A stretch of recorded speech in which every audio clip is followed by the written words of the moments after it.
নমস্কার সবাইকে আমার নতুন একটি ব্লগে স্বাগত। ঘুম থেকে উঠে ফ্রেশ হয়ে গেছি। এখন আমি একটু খাবো ব্রেড আর বাটার।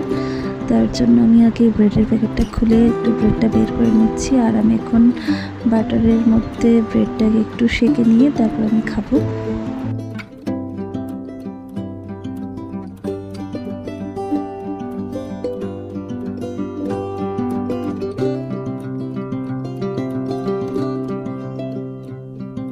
আর আমার খাওয়া হয়ে গেছে। এখন আমি কাকার সাথে গেছিলাম পিসির বাড়িতে একটু কাঁঠাল আনতে। তো এই যে কাকা অনেকক্ষণ ধরে চেষ্টা করছিল এইটা দিয়ে একটা কাঁঠাল পাড়ার জন্য, তারপরে দেখলো কোনোভাবেই হলো না, তাই এখন গাছে উঠে গেল। উঠে এখন কাঁঠালটা পাড়ছে। আমরা অনেকগুলি কাঁঠালই পেরেছিলাম। এই যে এতগুলি কাঁঠাল আমরা নিয়েছি, বাট আমরা হেঁটে আসতে পারবো না এতগুলি কাঁঠাল নিয়ে, তাই আমার ভাই গেছিলো সাইকেল নিয়ে কাঁঠালগুলি আনতে। আর এখন আমি বাড়িতে এসে গেছি। বাড়িতে এসে আমি একটু লাঞ্চের প্রিপারেশন করছিলাম। আর লাঞ্চে আজকে মা বলেছিল একটু ভাজা করতে, তো মাই সব করে দিয়েছিল, আমি একটু জাস্ট ভেজেছি।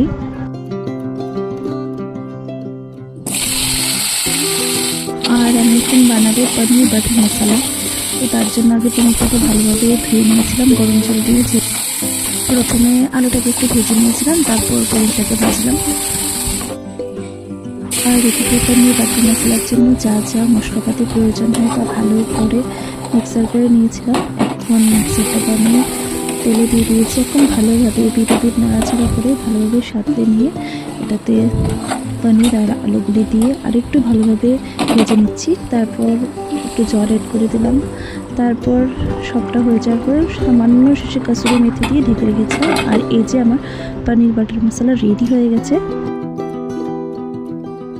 এখন আমি বানাবো একটু ফ্রাইড রাইসের জন্য অল্প পরিমাণে সাদা তেলের মধ্যে একটু তেজপাতা, লং, দারচিনি, এলাচ আর কুচনো আদাটা দিয়ে কিছুক্ষণ সামান্য নাড়াচাড়া করে চালটা দিয়ে দিলাম। এবার চালটা একটু ভালোভাবে ভেজে নিচ্ছি। চালটা ভালোভাবে ভেজে নেওয়ার পর এতে আমি অ্যাড করে দেবো জল।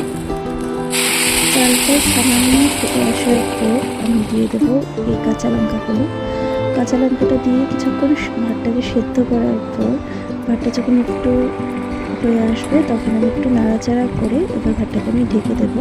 আমাদের হয়ে যাবে ফ্রাইড রাইসটা সুন্দর করে। আর আজ আমাদের মেনু ছিল এই যে ভাজা সয়া চাপ, পনির বাটার মশলা, এখানে ছিল পুঁই ডাঁটা, তারপরে চাটনি, ডাল, এখানে আরেকটা নিরামিষ তরকারি ছিল আমি ভুলে গেছি।